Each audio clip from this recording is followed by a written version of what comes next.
Welcome back to the Security Brief. I'm Paul Viollis, and we are broadcasting live from this phenomenal CBS studio in Midtown Manhattan. Wish everybody was here with us, joined by my producer extraordinaire, Seth Nyman, who's on his way back here from vacation land in Disney. How are you, Seth? I'm still there mentally. Are you? I'm here physically. You got a great tan, though, man. Oh, yeah. Yeah, you look sharp, bro. You look I sharp. block, man. I block. I got freckles. Really? Sun does not like me. Nice. Well, I got to tell you, man, it's great to see you. Today's show is going to be quite impactful and somewhat emotionally draining, as some of the shows are, but we're going to finish it on a positive note, as we always do. And we're going to finish it with a lot of educational component factors that we have to weigh in on this subject. And as we all know, April is National Child Abuse Prevention Month. And the fascinating part about this is that I don't know that we as a country, we as a world, in the 31 or 32 countries now we have listeners in, that we still really get just how often this happens and how traumatic it is.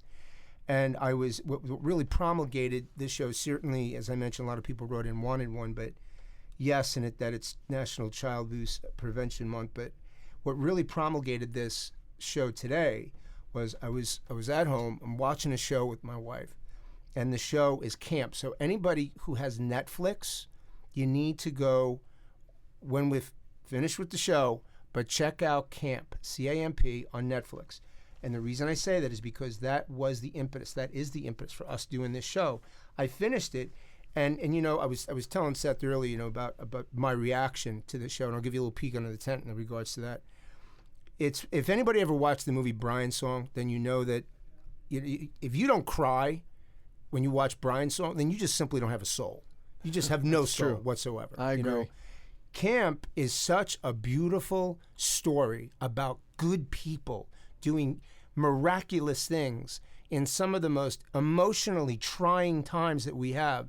And they look down the face of evil every day and they make good out of it. And they are a blessing to this world. And we are going to be joined by two of its primary principals, Chris Carmichael and Glen Garvin, are going to be joining us today. And we're going to talk about Royal Family Kids. We're going to talk about the camp. We're going to talk about the issue of child abuse. And I'm going to start with some benchmarking data before we take our first break and before having both Chris and Glen join. But I want to start off by a couple of things. When we start talking about child abuse, and we talk about, and part of we're going to discuss today, the subject of abandonment. So for those of us that are parents, it's foreign to us to actually think that you would abandon your child. And the kids that Royal Family Kids work with, these are kids that have been physically and emotionally abused. What piece of garbage would do that, right? Physically and emotionally abused, and then left. Then they take off. Then they're gone. And then this child is put in foster care, okay? So to give you a couple of numbers on that, number of children that I'm talking about that are in foster care in that particular, falling in that category, right now, current today, 399,546. It's a huge number. That's a huge number. Think about it. It's bigger than a lot of towns and cities across our great country. And that's just here in the United States. The number waiting to be adopted, 101,709. I'm not a math guy, but if you take away those two numbers, the kids in the balance aren't waiting to be adopted because there's no one close even talking to them. So think about that for a second. Nearly 60% of children in foster care in America wait 2 or more years to be adopted.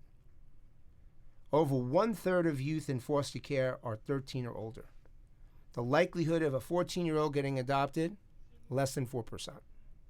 Less than 4%. That's terrible. You know, when we think about life, when we think about all the trying things that we've been through in life, and part of the impetus, part of the reason for us to have and to build the security brief is to educate and to give hope and to give information and options and resources so that people have the ability to gain control in a situation that maybe they don't have control.